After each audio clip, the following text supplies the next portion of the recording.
Hello, I'm DerTebbers, and this is your indie game review of Supreme Ruler 1936. Grand strategy games have a long history on both the computer and in board game form.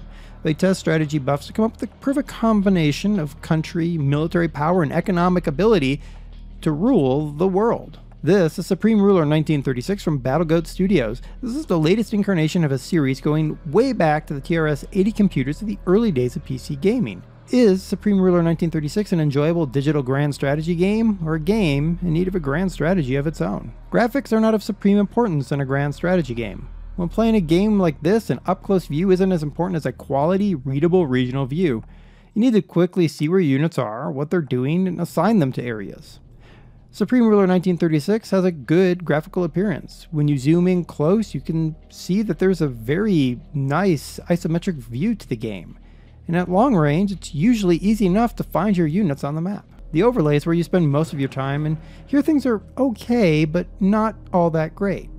Pop-ups seem fickle, whether they will stay open for you, and trying to read a unit's stats is an exercise in annoyance until you find the technical stats button, which is hidden a few clicks in. There's woefully little information for technologies, and in some areas the overlay is just confusing. The pause button can be released merely by acting on a diplomatic request, which is fine unless you play as the United States, where you're going to deal with hundreds of these requests, and this can really cause a problem for you. Performance should be rock solid and fast. This isn't a graphically intensive game. Sadly, performance isn't as good as it should be. While I haven't had any crashes or other similar issues, there's a serious reduction in performance when you zoom out to see a larger map. This is just not acceptable given how much time you have to spend in the large scales to get a good view of what is happening. It got to the point that a country the size of the United States just felt unmanageable as I couldn't move around the map smoothly and quickly enough. In fact, I got a stellar 5 frames per second while trying to rule Norway. 5 frames per second with an NVIDIA GTX 780. That's a failure of graphical optimization of staggering proportions for a game like this. Gameplay is where everything either comes together or falls apart for me. I really want to like this game. I really want it to be great. I've been playing board game grand strategy titles like Waterloo, Bismarck, and the rise and decline of the Third Reich, and I understand the concept and the need to invest time. But holy cow, the amount of time you will need to invest to understand all the nuances in order to play Supreme Ruler 1936 properly. The game was nearly unplayable for me for the first 10 hours or so of gameplay. Unless perhaps you have an understanding of how Supreme Rulers of the past have worked, that might give you an edge to understand how to play 1936. I bankrupted Luxembourg, lost a battle of France while playing as Germany, and managed to destroy the economy of the United States, all because I didn't understand how things are supposed to work. How do I get troops to board a ship? I still don't know.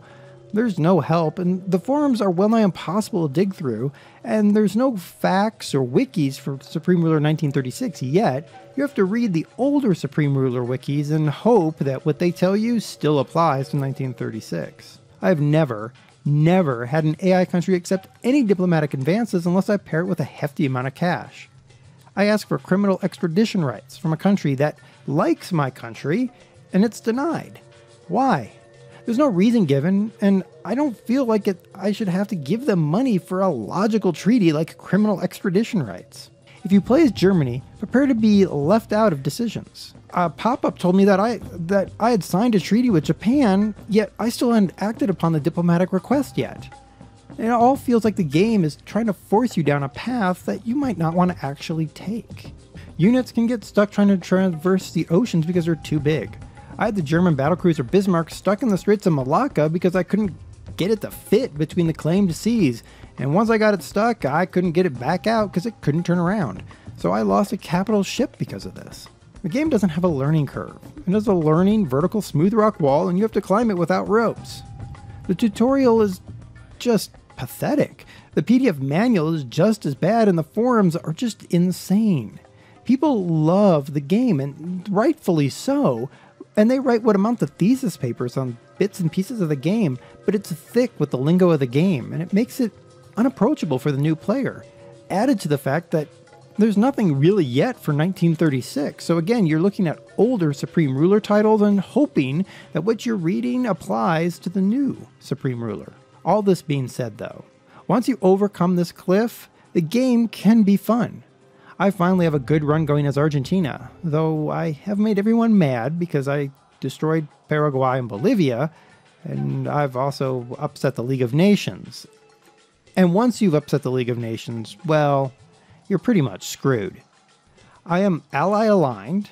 I'm not sure how that happened. I just suddenly became ally aligned, but my primary trading partners are the Axis powers, because none of the ally powers want to deal with me.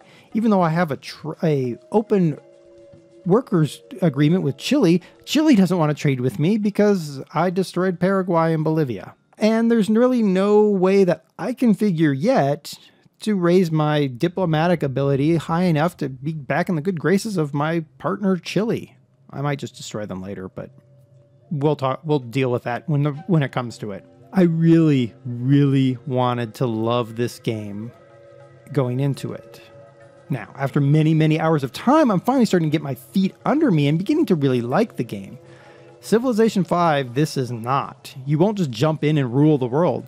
But if you're willing to devote the time learning what to do and also learning a large amount of patience, Supreme Ruler 1936 can be an intriguing grand strategy title. Though, it's not going to replace Civilization 5 as my primary strategy game, as, again, the patience really does come into play, as you have to wait a long time for various actions to happen so you can progress farther.